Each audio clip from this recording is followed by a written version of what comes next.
Elsie from The Financial Diet. And this week's video is brought to you by ourselves. I wanted to talk to you guys really quickly instead of a normal ad about the very exciting thing that we're launching here at TFD, which is our all new Patreon. So we are expanding our membership, the Society at TFD, over to Patreon. If you're already a member on YouTube, you don't need to move over. It's not going anywhere. We're just expanding to Patreon with a few additional perks. We have 2 tiers where you can contribute at a $7 or $12 level.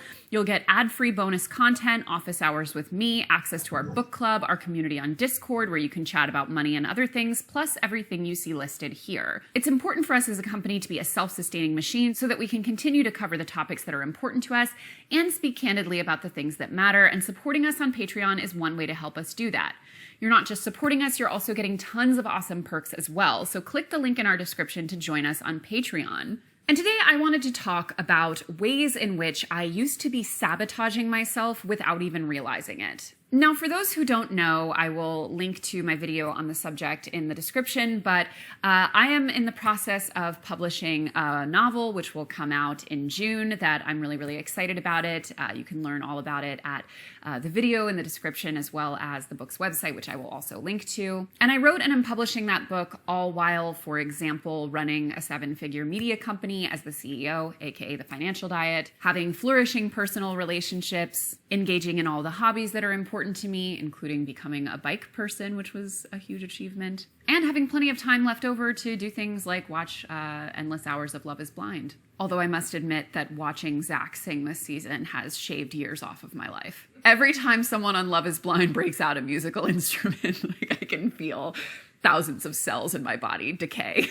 It's the worst experience.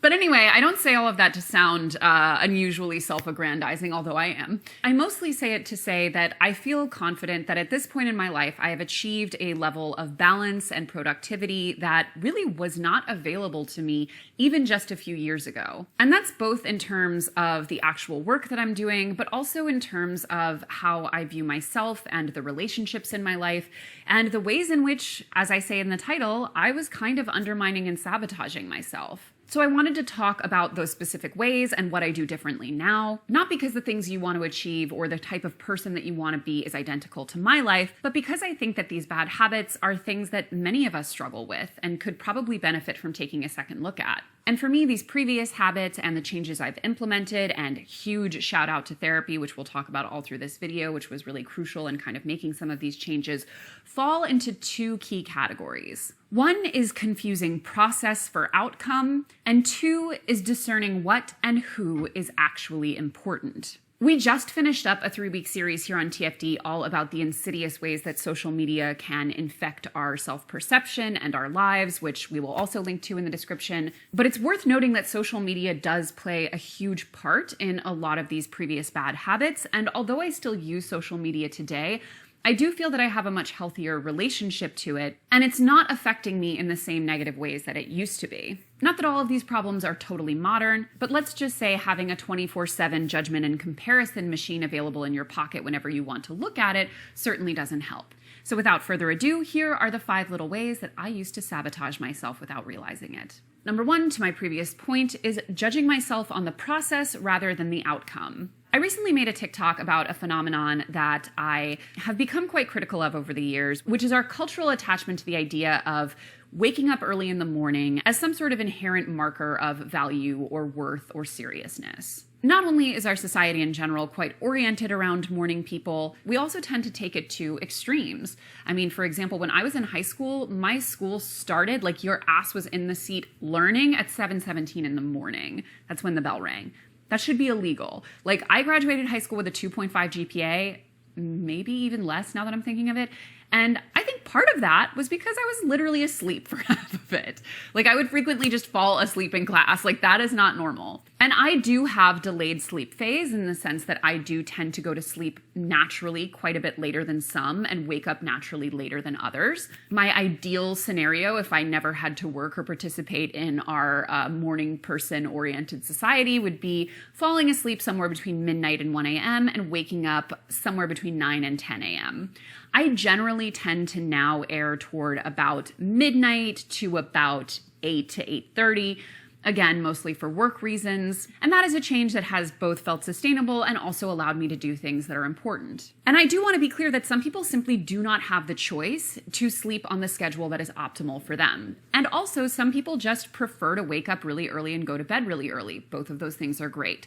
But for people like myself who tend to be night owls, or really any other type of habit or preference you have in your life that is simply kind of how you're wired and not in a vacuum negatively affecting you, there's a real tendency to judge ourselves on the way we do things rather than what is the outcome of the things we're doing. I used to berate myself for not being a morning person, for not having that independent spark to get up early and meditate and read interesting books and work out and drink green juice and do all the stuff that I thought would make me a more worthy person. And even though there weren't negative outcomes to the natural schedule that I preferred to sleep at, especially when I was freelance, for example, it still really conflicted with what was my optimal self-image, which was almost entirely informed by other people's perception. And I want to be clear that sometimes there are things which are actually in need of change. For example, I've spoken on this channel before about my ongoing battle with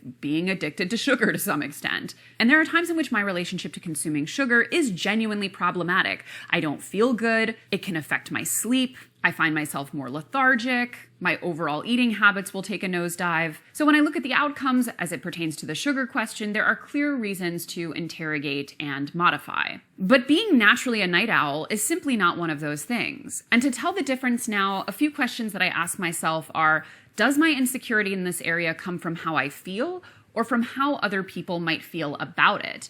And two, is it having negative consequences in my life or preventing me from doing the things that I want? Happening to work better in the mid to late afternoon and then in the evening after dinner for a bit is just the way I work. And as long as it's not affecting my life in any way, I really don't care what kind of person I am or what other people might think that it makes me. And applying this standard to various habits and personality traits is a really good way to stop beating yourself up for something that was never a problem to begin with. Number two, in terms of the social media of it all, is having very unhealthy following habits. So my approach to social media now is if something makes me feel not optimal for even 1 second, that's an immediate mute or an unfollow, depending on the situation. I just simply get it the hell out of my face. There are a lot of things that I see. For example, perhaps it is someone who is achieving things that I really want for myself, and I feel in a place of insecurity about that in the moment, and seeing it doesn't make me feel good. No shade to them, but I gotta mute that. Maybe someone has a really gorgeous aspirational house that I couldn't afford or just don't have the resources to create at this time.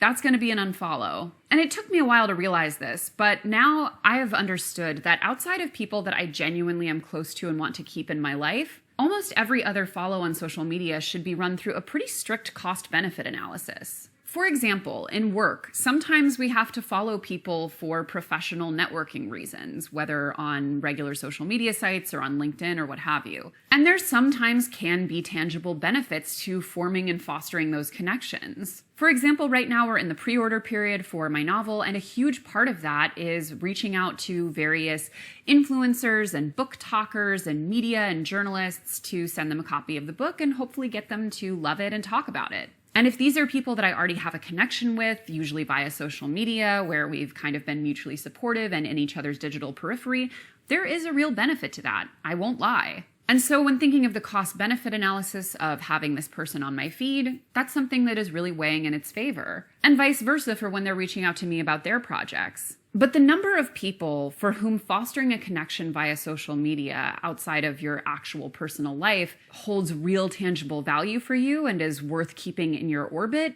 is pretty low. And especially when it expands to things like influencers or other aspirational figures, it's really easy to conflate being inspired with just feeling bad about yourself. For example, I basically follow almost no home decor stuff anymore because that shit is bad for my mental health. Clinical psychologist Rachel Andrews says she is seeing more and more envy in her consulting room from people who, quote, can't achieve the lifestyle that they want, but which they see others have. Our use of platforms, she says, amplifies this deeply disturbing psychological discord. I think what social media has done is make everyone accessible for comparison, she explains. In the past, people might just have envied their neighbors, but now we can compare ourselves with everyone across the world. And Wendy Dryden, one of the UK's leading practitioners of cognitive behavioral therapy, calls this comparisonitis. So my rule, as I said, is just, if it doesn't make me feel good for even a second, I get it out of my face, at least temporarily. Number 3 is sharing things before I'm sure about them. Now, not to take it back to my novel, but I worked on it for about a year in all different capacities before I announced anything publicly. Prior to that, it was just a very, very small group of either people I was collaborating with on it professionally or very close friends and family in my own life. And this was really hard for me because I used to share everything early on all the time. In fact, looking at TFD, it initially started as my own personal blog that I was using to hold myself accountable to getting better with money. And it can have benefits, right? Extrinsic motivation can be very powerful, especially for people who naturally tend to respond to it, myself included. But it's also important to remember that extrinsic motivation can be a double-edged sword. As two kinds of behavior drivers on the extreme ends of a spectrum, extrinsic and intrinsic motivation have entirely different but one-sided outcomes. Eventual loss of efficiency is a risk that often follows the instant success of external motivators, and while internal motivation has the ability to keep momentum going for a longer period, it has limited sustainability. But it also explores the finer aspects of joy, a sense of accomplishment, and fulfillment. However, there is a risk of emotional exhaustion if not compensated with external rewards. Basically, you want a really good blend of both external and internal validation. And especially when we're working on something really challenging or really exciting, there can be a desire to get credit for it early on in the process, which is something that I used to really struggle with. It was really hard for me to do things without sharing them because A, I did want that credit, but also B, I just didn't feel like it was real if other people couldn't see it. And while I still really lean into external motivation, I think it's good to find a few key people who can help provide it while allowing you to fine-tune whatever it is that you might be working on before announcing it or releasing it to a wider pool. Oftentimes when we share things too early, especially if we're not totally sure about them, we end up pivoting or abandoning the effort altogether or deciding that it's not for us, which, if done before you've shared it with a wider group, is totally fine and part of the process of refining our own decisions. But if you've already shared about it and then have to walk it back because you weren't sure enough or ready enough in the process to share it in the first place, now it's going to feel like a failure. Now it's going to feel like the next time you share something, it shouldn't be taken as seriously. It's going to undermine your credibility, and it's also going to undermine how you feel about your own decisions. It's gone from the very key process of refining into the very potentially damaging process of having to backpedal. Now, when it comes to external motivation gone wrong, number 4 is holding people to the standards that I created for them. So one enormous shift that I made through therapy, shout out to therapy, was changing how I related to people who were close in my life. I honestly used to be extremely critical to people because I was almost always perceiving them through a prism of what I wanted for them or what I thought would be the best move for them. And honestly, looking back, that's an objectively deranged way to relate to other human beings. No offense to my former self. But this behavior and habit was honestly on the verge of costing me some pretty important relationships in my life, and it drove me to go to therapy seriously for the first time as an adult because I realized that if I didn't change how I was doing things, it was really going to start negatively affecting my life in a big way, to take it back to point 1. And an important clarification to make here is that learning to accept people on their own terms does not mean learning to accept any kind of treatment. As Psychology Today puts it, accepting people does not itself mean agreeing with them, approving of them, waiving your own rights, or downplaying their impact upon you. You can still take appropriate actions to protect or support yourself or others, or you can simply let people be. Either way, you accept the reality of the other person. You may not like it, you may not prefer it, you may feel sad or angry about it, but at a deeper level, you are at peace with it. That alone is a blessing, and sometimes your shift to acceptance can help things get better. Now, I still obviously have boundaries in my own relationships, but I make a very, very clear distinction with everyone in my life, and I do it by asking myself a few questions. Does this thing they are doing or thinking actually affect me in some tangible way? If yes, how can I create boundaries for myself and change my own behavior or relationship to this person to be okay? And if no, why is this something that I feel compelled to address? Basically, you take people as they are, and you decide to what extent you want to be in their life, or have them in yours. But once you're having a person in your life, you don't get to then stage direct and edit them to be the person you want them to be. Really making that clear distinction between what affects me versus what just bothers me for reasons that are mine to figure out and resolve has been life-changing. Lastly, number 5 is overvaluing the opinions of people who don't matter. So I am in the process of fielding all kinds of reviews from people I don't know on my first work of fiction. It's hard. Not gonna lie.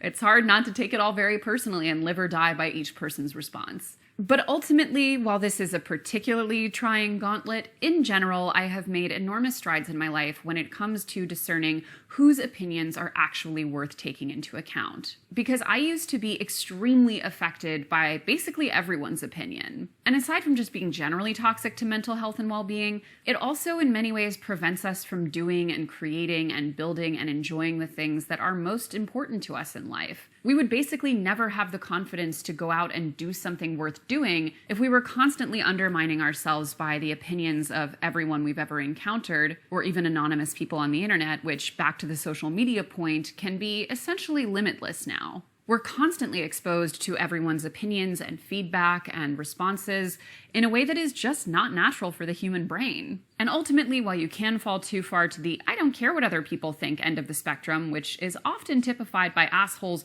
who honestly need to be caring more about what people think, there's a massive difference between valuing the opinions of people whose opinions carry real weight in your life and letting the noise of 1,000 takes cloud your own internal barometers, which I was constantly doing. So I've actually found it very helpful to write actual lists of people whose opinions and tastes and critical feedback really matter to me. And I tell them as much, and I seek out their counsel, and I will run things by them, and I will solicit feedback and take their notes. But outside of that, it's very important to understand that not everything is going to be to everyone's taste. Your choices may offend other people, and it's not just about work. For example, my choice to not have children has been difficult for certain people in my life. And while they're in many cases people that I love and respect, it's also true that not everyone gets a say in everything. And for a lot of personal choices, the list of people whose opinions really matter is essentially one: you and maybe your partner. At the end of the day, taking critical feedback in a way that is actually productive can be one of the best things that we do. But not all feedback is created equal, and not all of it is worth taking in or letting affect you in any way. And switching to a much more limited scope of who I'll actually really take into account has been life-changing. Those are just my little habits that were sabotaging me. I'm sure I could name 1,000 more if I thought about it, but I'll leave you with those for now. And the time has come for this week's Society Questions, which, as a reminder, all of our Society members, and you can become one by hitting the join button or joining us on Patreon, get to ask me questions every month that I answer exclusively here on the Tuesday videos. I answer 2 a week, so let's jump into them.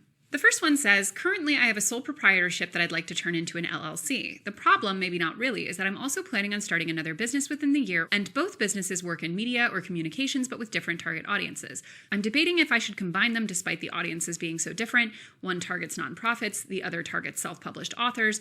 Turn them both into LLCs, or turn only one into an LLC. I'd love your thoughts. In general, my advice is if you have a business that will do multiple things, but ultimately has very similar deliverables, revenue streams, workflows, even if the audiences are different, I think it's okay to have them be the same business. You obviously want to make sure that your accounting is very separated so that you can actually get a good assessment of, where you're making and losing money and stuff. But I really only recommend having separate businesses because it adds work, it adds money, it adds complication. Having separate businesses when the actual nature of the work that you're doing is very, very different for each. So like, for example, if one of your businesses was a pottery business and the other one was a social media business, that might be something to separate. But if you're doing a business that has pretty similar work, but for 2 different types of clients, I think it's okay to have that be under one umbrella.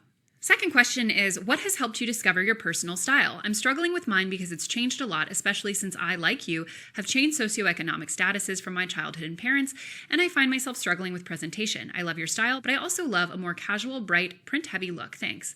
Very sweet. Thank you. The number one thing that I really recommend doing is a lot of inspiration boards. I always have several of them going at any given time. I frequently find that the things that I like are not what happens to be trending on social media or happens to be on, in the windows of stores. It'll often be inspiration from movies or, older magazines or, stuff, more archival stuff. Like, I think trying to tune out of whatever happens to be popular at a given time and tune into what you are naturally attracted to aesthetically is really, really important, because often I think one of the things that leads people to feel the least empowered and wonderful in their clothing is when it hews too closely to whatever happens to be trending, regardless of whether or not that's your aesthetic or that happens to look good on you. So using inspiration all the time. And I like to curate full on I use Canva a lot, where I'll put together outfits with stuff that I have. And anytime I do my closet turnover, which I'm doing tonight as it happens, from fall, winter to spring, summer, I always make sure to really edit when I'm putting things away and when I'm taking them out, to make sure that I'm only keeping what I always refer to as my A-list clothes, because often having fewer items, but items that you feel your best in, will often make you feel like you have more abundance than having too many items that you don't love. But thank you. I appreciate the compliment. And as always, guys, thank you for watching. And don't forget to hit the subscribe button and to come back every Monday, Tuesday, and Thursday for new and awesome videos. Goodbye.